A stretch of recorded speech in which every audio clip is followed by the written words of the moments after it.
2 Petrus pukul 3.18 harapan untuk masa depan mengingat masa lalu. 2 Petrus 3:1 Inilah sekarang, kekasih, surat kedua yang saya tulis untuk Anda, dan dalam keduanya saya membangunkan pikiran Anda yang sungguh-sungguh dengan mengingatkan Anda. 2 Petrus 3:2 Agar kamu mengingat kata-kata itu yang sebelumnya diucapkan oleh para nabi suci dan perintah-perintah kami, para rasul Tuhan dan juru selamat. 2 Petrus 3:3 Mengetahui hal ini terlebih dahulu, bahwa pengejek akan datang pada hari-hari terakhir.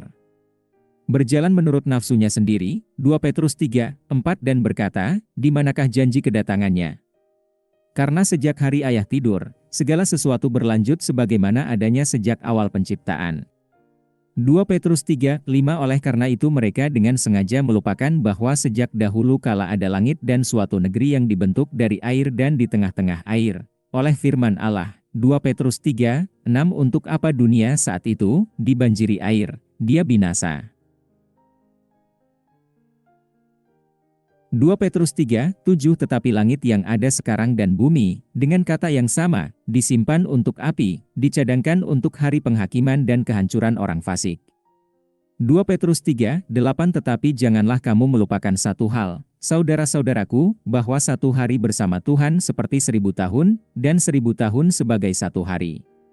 2 Petrus 3:9 Tuhan tidak menunda-nunda janjinya, karena beberapa orang menganggapnya lambat. Tapi bersabarlah dengan kami, tidak ingin ada yang binasa, tetapi semua harus bertobat.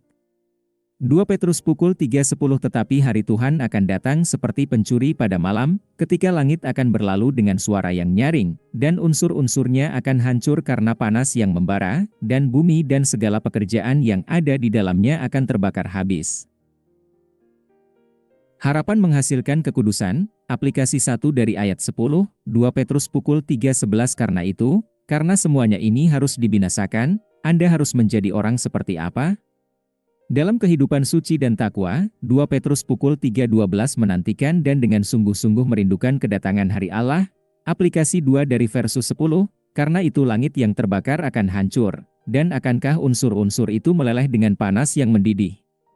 2 Petrus pukul 3:13 Tetapi menurut janjimu, kita menantikan langit baru dan bumi baru, di mana kebenaran berdiam. 2 Petrus pukul 3:14 Karena itu, kekasih-kekasih, yang mencari semuanya ini, berusahalah untuk didapati dalam damai, tak bercacat dan tak bercacat di hadapannya. Perlakukan ajaran para rasul sebagai kitab suci.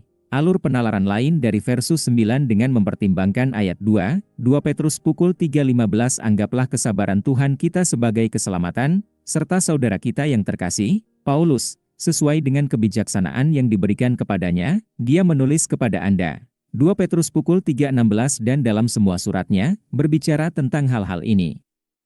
Ini adalah beberapa hal yang sulit dimengerti, bahwa twist yang bodoh dan tidak pasti, seperti yang mereka lakukan juga terhadap kitab suci lainnya, untuk kehancuran mereka sendiri.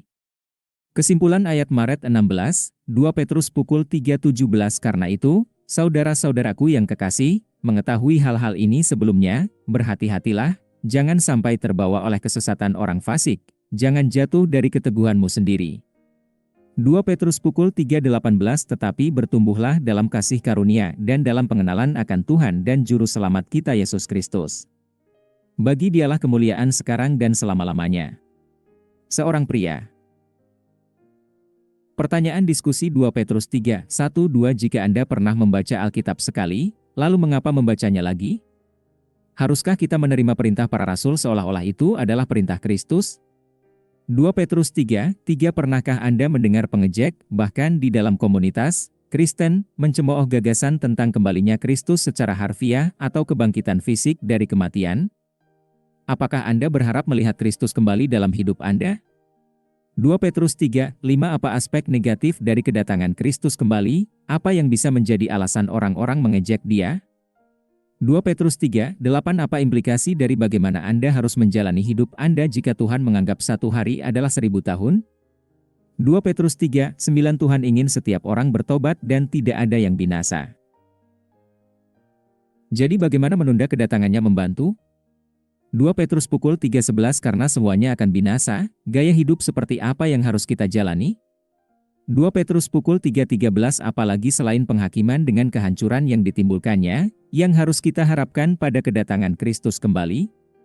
2 Petrus pukul 3.14 ketika dikatakan, berusahalah untuk didapati tidak bercacat dan damai dengan Dia, apa cara kita dapat melakukan itu? 2 Petrus pukul 3.15 bagaimana sikap Petrus terhadap tulisan-tulisan Paulus? 2 Petrus pukul 3.17 apa yang dimaksud dengan kesalahan? 2 Petrus pukul 3.18 apa yang dapat membantu kita agar tidak jatuh bersama orang fasik?